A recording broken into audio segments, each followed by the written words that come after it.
శ్రీగురుభ్యో నమః. హరి ఓం. శ్రీమహాగణాధిపతయే నమః. శ్రీమహాసరస్వత్యై నమః. హరి ఓం.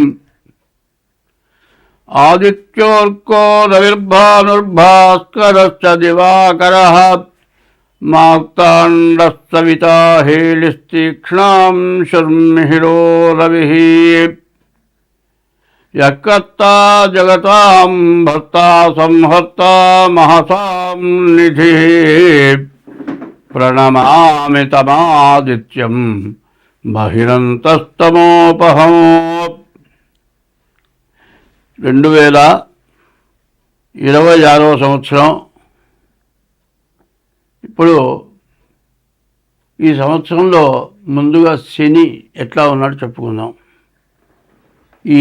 ఏ రాశికి ఎట్లా ఉన్నాడు శని ముందు ముఖ్యంగా మనం చెప్పుకోవాలి. అయితే దానికి ముందుగా ఒక విషయం చెప్పుకుందాం. ఎట్లా అంటే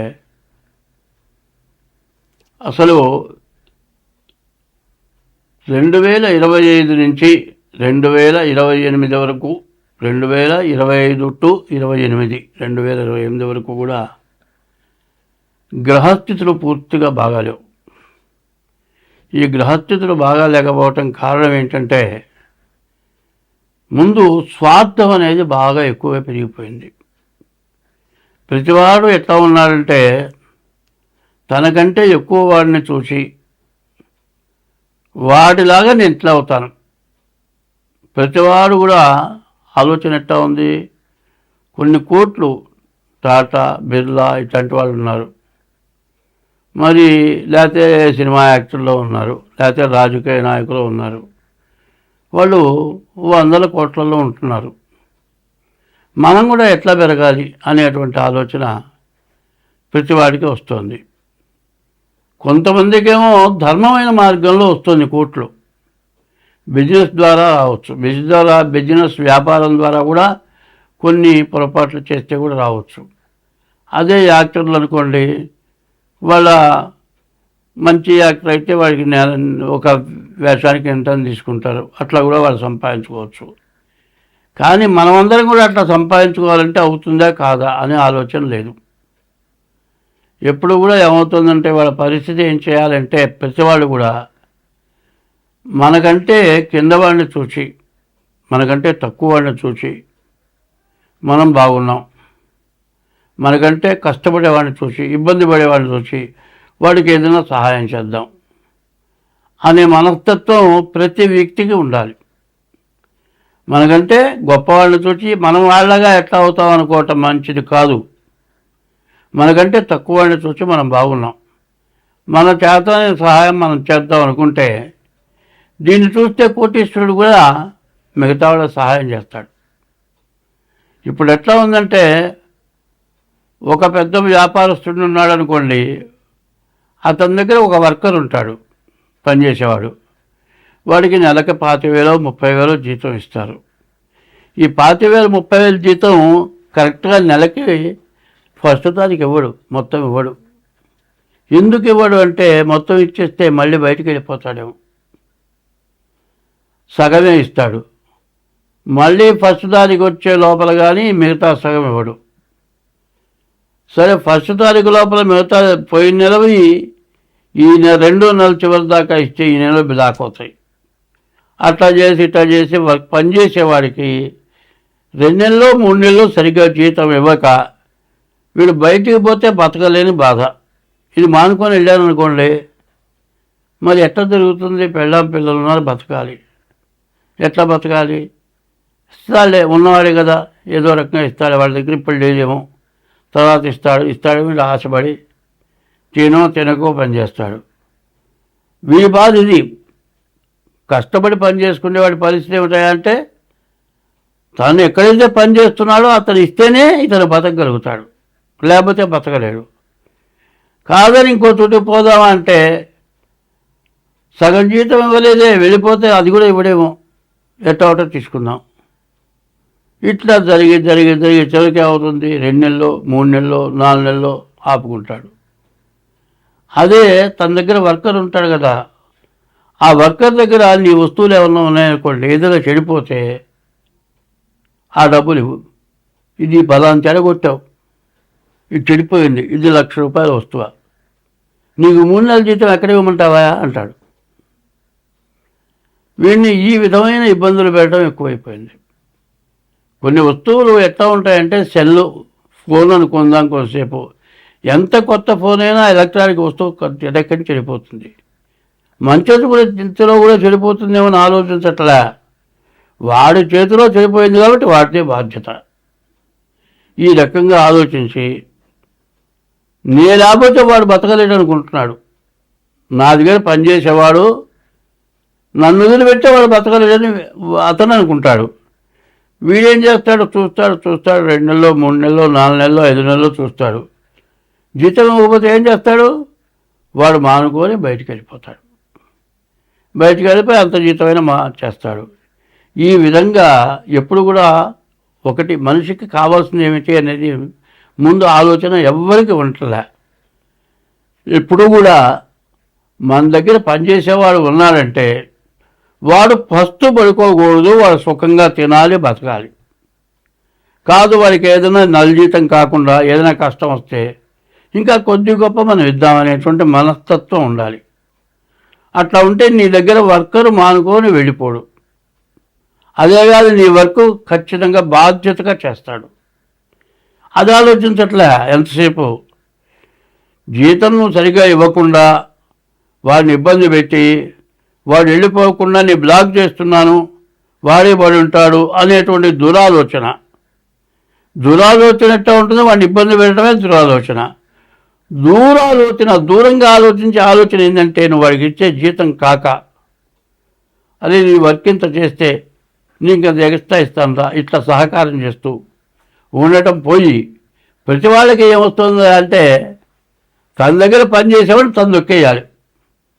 తర్వాత ప్రతివాడు కూడా ఏం చేస్తాడు, ఇట్లా చేస్తుంటే నా ఓనర్లాగా నేను కూడా ఉండాలని వీడు అనుకుంటాడు. ఇందువల్ల ప్రతి చోట ఇదే గొడవ. రాష్ట్రంలో ఉన్నవాడు కేంద్రానికి పోవాలనుకుంటాడు, మన దేశం వాడు ఇంకో దేశాన్ని కొట్టాలనుకుంటాడు. ఇట్లాంటి స్వార్థాలు 25 నుంచి 28 వరకు వస్తుంది. దీనివల్ల కొట్టుకోవడం, తన్నుకోవడం, చంపుకోవడం, పొడుచుకోవడం, యుద్ధాలు చేసుకోవడం ఇవి జరుగుతున్నాయి. దీన్ని అరికట్టాల్సిన అవసరం ఉంది. ఇవన్నీ కూడా నువ్వు చేసే పాపం వల్లే వస్తుంది. ఏ జీవరాశిని కూడా 84 లక్షల జీవరాశులు ఉన్నాయి, నోరు లేని మూగ జీవాలు ఉన్నాయి. ఏ జీవరాశిని కూడా కష్టపెట్టకుండా మనం ఉంటే, అందరూ బాగుండాలని కోరుకుంటే మనం బాగుంటాం, అందరూ బాగుంటారు. ఇది లేకుండా ప్రతి వాళ్ళకి స్వార్థం, అందరికంటే నేను పెరగాలి. ఇటువంటి దురాలోచన వచ్చి ప్రపంచం మొత్తం నాశనం అయిపోవటానికి దగ్గరికి వచ్చింది. ఇదివరకు 2 ప్రపంచ యుద్ధాలు వచ్చినాయి, 3వ ప్రపంచ యుద్ధం వస్తుందేమో అన్నంత భయంకరంగా ఉంది. పైన బంగారం వచ్చేప్పటికల్లా విపరీతంగా పెరిగిపోయింది. పోనీ బంగారం ఒక్క గొలుసు కొనుక్కోవాలంటే 4 లక్షలు అవుతుంది. 4 లక్షలు పెట్టి గొలుసు కొనుక్కొని మెళ్ళో వేసుకుంటే గొలుసు తెంపుకుపోయే దొంగలు తయారైనారు. దొంగలు అయినారు, మంచి వాళ్ళు తక్కువైనారు. దీనివల్ల చాలా కష్టం ఎక్కువ అవుతుంది. ఇది బాగా గ్రహించుకొని ఉదార స్వభావం, ఎవరికైనా మనం సహాయం చేద్దాం. ఒకటి, నీ ఇష్ట దైవాన్ని పూజిద్దాం. ఒకటి, తల్లిదండ్రులకు అన్నం పెడదాం. ఒకటి, భార్యను జాగ్రత్తగా చూద్దాం. ఒకటి, ఇటువంటి స్వభావాలు మనకు గనక ఉంటే మనకు ఎటువంటి నష్టాలు రావు. ఇట్లా ఉండేప్పుడు జాతకం చూపించుకుంటే మీరు అన్ని విధాలు బాగుంటారు. స్వస్తి. 2000 సంవత్సరం, ఈ సంవత్సరం మొత్తానికి శని ఎట్లా ఉన్నాడు అనేది కావాలి. శని ఒక రాశిలో 2 సంవత్సరాల 6 నెలలు ఉంటాడు. ఈ శని మార్చి 30వ తారీఖు కుంభం నుంచి మీనానికి వచ్చాడు. శని మీనానికి వస్తే ఈ శని వల్ల వచ్చే ఇబ్బందులు, కష్టాలు ఏమిటి, అసలు శని వల్ల వచ్చే కష్టాలు ఏంటో ముందుగా తెలుసుకోండి. ముందు చెబుతున్నా, శని వల్ల కష్టము ఉంటుంది, సుఖము ఉంటుంది, 2 ఉంటాయి. ఎట్లా ఉంటాయి అనే దానికి చెప్పాలి. ఇప్పుడు నువ్వు ఎవరికి ఎటువంటి ద్రోహం పాపం చేయకుండా ఉంటే నిన్ను శని లాభింపజేస్తాడు, నీకు బాగా డబ్బులు వస్తాయి, నువ్వు చేసే వృత్తిలో బాగా పైకి వస్తావు. కానీ నువ్వు ఏదైనా మహాపాపం చేస్తే, కొంతమంది ఉన్నారు, ఒక ఆడ మనిషి ఉందండి, ఎవరు లేనప్పుడైతే ఆ పిల్లని చెడగొట్టేసేస్తాడు, ఎవరు చూడలేదు కదా అనుకుంటాడు. కానీ ఎవరు చూడకపోతే కూడా నువ్వు ఆ అమ్మాయిని చేసిన పాపం అనేది ఏలినాడు శని టైంలో నీకు ఇబ్బంది కలుగుతుంది. ఎవరి సొమ్మన్నా దోచుకున్నావు, దొంగతనం చేశావు, ఏలినాడు శనిలో టైంలో నీకు ఇబ్బంది కలుగుతుంది. అదే తల్లిదండ్రులకు అన్నం పెట్టలేదు, ఏలినాడు శనిలో కష్టం వస్తుంది. భార్యని బాగా హింసించావు, భార్యని నువ్వు కొడితే నిన్ను తిరిగి భార్య కొట్టలేదు, ఆడ మనిషి మగవాడిని కొట్టలేదు, ఏం చేస్తుంది, ఏడుస్తుంటూ కూర్చుంటుంది. ఇట్లా భార్యని ఇబ్బంది పెడితే కూడా నీకు ఏలినాడు శనిలో కష్టం వస్తుంది. అయితే అదే శని పట్టాడురా నాకు అంటాడు. శని పట్టాడు, ఏ కష్టం వచ్చినా శని పట్టాడు. శని పట్టాడు అనేది కాదు, శనిని నువ్వు పట్టావు, నువ్వు అర్థం చేసుకోవట్లే. శని నువ్వు పట్టావు, ఎట్లా పట్టావు, నీవు పాపం చేసి ఆ పాపం నిన్ను అనుభవింపజేస్తున్నాడు శని అనేది నీకు తెలియట్లా. శని నువ్వు చేసిన పాపం 30 ఏళ్లకు ఒకసారి ఏలినాటి శని వస్తుంది. ప్రతి మానవుడికి 30 ఏళ్లకు ఒకసారి, దాదాపు 60 ఏళ్ళు బతకడమే కష్టంగా ఉంది.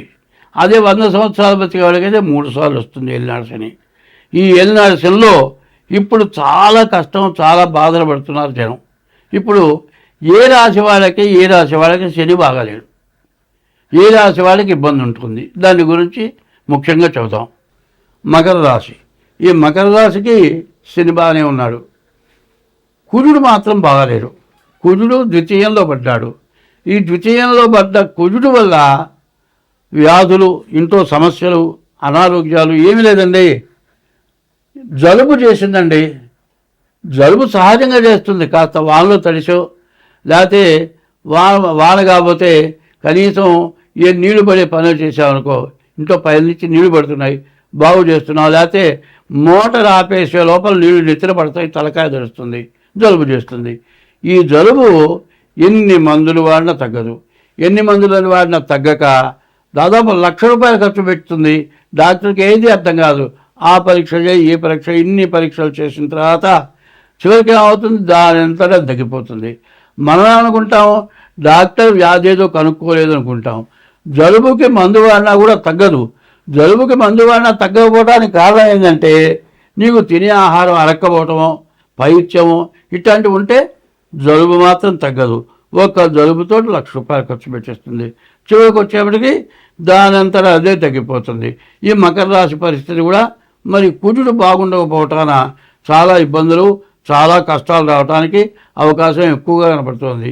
ఈ రాశి వాళ్ళు కూడా కుజుడికి 7,000 జపం చేయించుకొని కందులు దానం ఇవ్వటం, నవగ్రహాలకు ప్రదక్షిణ చేయటం, ఇది కాకుండా మీ డేట్ ఆఫ్ బర్త్ ద్వారా మీ జాతకం చూపించుకోవడం చాలా అవసరం. స్వస్తి.